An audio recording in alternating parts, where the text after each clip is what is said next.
all day and all night. Oh my God.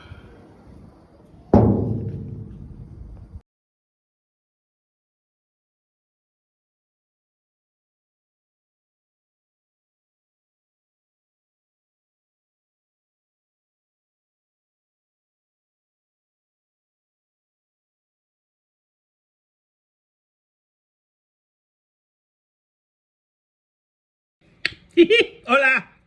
So I was gonna wait till later to try it and sample it, but I couldn't. I just couldn't wait.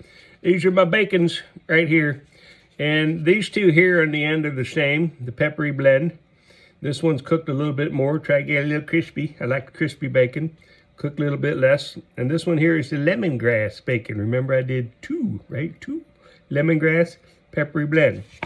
And I will say, although the peppery blend is delicious,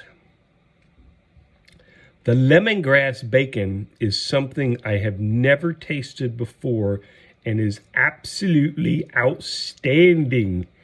And I don't, again, these are not my recipes. When I say that, I don't know that anyone's combined lemongrass with bacon before, but I took my lemongrass, chicken thai satay marinade recipe that I got off of, I don't know, somewhere, and, you doctor it a little bit like you do, but I always do mine exactly the same way. And I applied that as a part of the bacon cure, and then the second part of the cure was just adding more sugar to it, raw cane sugar. But I have to tell you, the smell is different than regular bacon. The taste, it's a subtle taste of the lemongrass and cumin and some other things that is absolutely outstanding. And you'd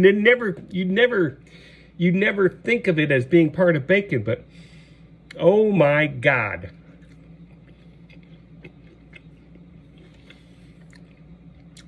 First off, the Amos fat, way different than your commodity fat.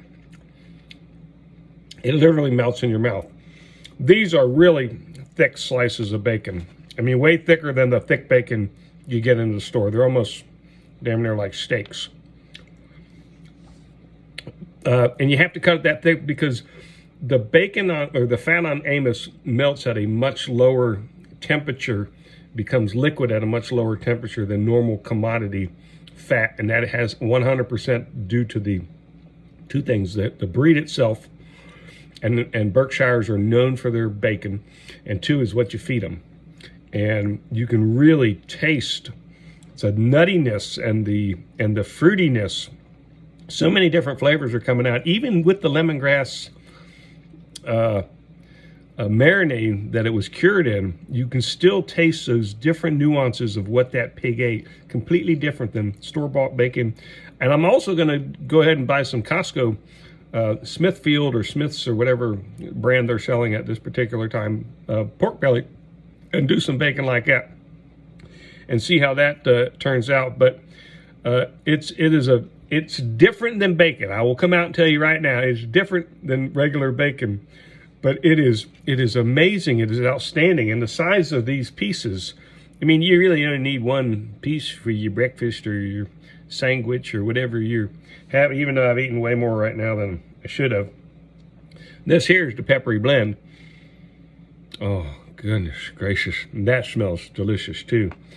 This is very much signature tasting to a lot of the charcuterie that I make, particularly copas, some prosciuttos.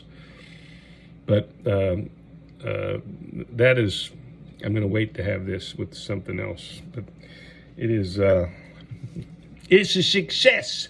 I'm going to try the lemongrass one again, and I'm going to try it with the commodity pork from Costco or Sam's or wherever you get your stuff from. I will say this: the Amos bacon is, it's that thick, and that means there's a whole bunch of fat in it. So when you cook it down, you're rendering a great deal of that fat out of it, and I hate doing that.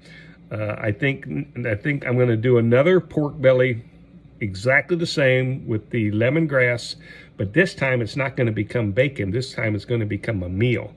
After it's done smoking up to 170, I might even take that one to 200, somewhere in there, and then let it sit till it till it kind of cools. You got to let it cool a little bit or you can't slice it.